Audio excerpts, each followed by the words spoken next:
Welcome back. I'm Gruftikins, and here we try to bring you some of the important news around international tensions that you may not find on your standard news networks. Today we will be covering the following stories. Tensions increase in the Balkans with Operation Sabre Strike. Russia accuses NATO of threatening the stability in Eastern Europe.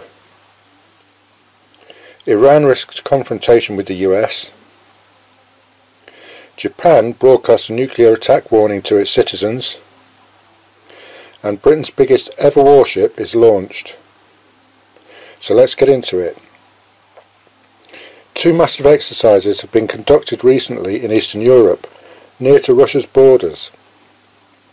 The first exercise, called Baltops, or Baltic Operations, involved 14 countries and included 55 aircraft, 50 ships and submarines, and approximately 4,000 personnel to rehearse military manoeuvres and combat readiness. NATO and the US have greatly increased their presence following an apparent escalation in Russian political and military aggression in the region. In 2014, Russia annexed the Crimean Peninsula, causing serious concerns to other Baltic nations, especially since Russia moved nuclear-capable missiles to Kaliningrad, which borders Poland.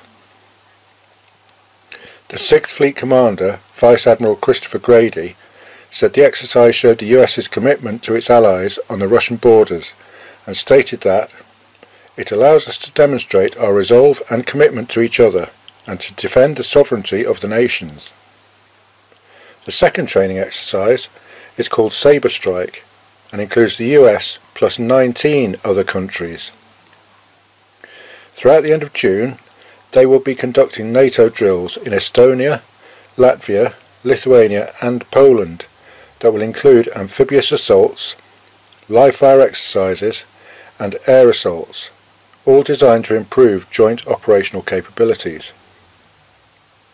For its part, Russia is planning its own war games in the region that could involve as many as 100,000 troops. A frightening thought for those countries along the Russian border. Russia has said it has no plans to invade the Baltics, and that the military build-up by NATO is threatening Eastern Europe's stability. Both the US and Russia seem to be engaging in shows of strength. Last week Russia flew 2 Tu-160 strategic nuclear bombers through the Baltic Sea. Commonly called the Blackjack, or alternatively White Swan, it is the world's largest operational bomber and is capable of carrying 16 nuclear missiles as well as other formidable armaments. For its part, the US deployed an unprecedented number of its own nuclear bombers, including B-52s, B-1s and B-2 stealth aircraft. Meanwhile, in another part of the world, Iran launched 6 mid-range ballistic missiles from 2 separate bases, supposedly at Islamic State targets. In a possible attempt to justify its ballistic missile program after objections by the US and its allies, Iran no doubt intended to show its missile development is for defensive use. This is the first time it has launched ballistic missiles in combat since the Iran-Iraq War in the 1980s. With an active space program and strong ties with North Korea, it is suspected by many experts that Iran is pursuing a nuclear program with the intention of producing an ICBM. This, coupled with Iran's growing influence in Syria and the Gulf, greatly increases the chances of a military confrontation with the US. Elsewhere, Japan has made a television broadcast to its citizens giving advice on what to do if North Korea launches a nuclear attack. Aired across 43 television stations, as well as being published in 70 newspapers throughout Japan, it tells people to lie on the ground or seek shelter if they hear the public warning speaker system activate. They may have only a 10-minute warning. The Japanese are also considering implementing a national system of safety drills after North Korea warned Japan that it will be blanketed with radioactive clouds if nuclear war breaks out.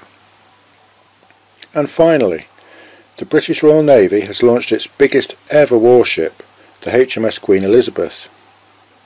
An impressive aircraft carrier, she will spend 6 weeks in the North Sea testing her new high-tech systems.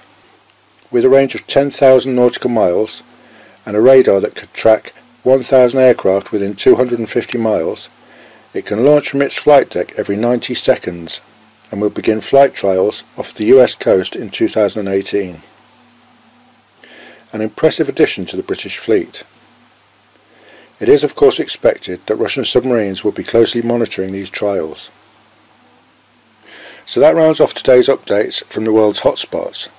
Thanks for watching, and as always we will try to keep you informed of developments across the globe as they happen. So please hit that subscribe button for further updates.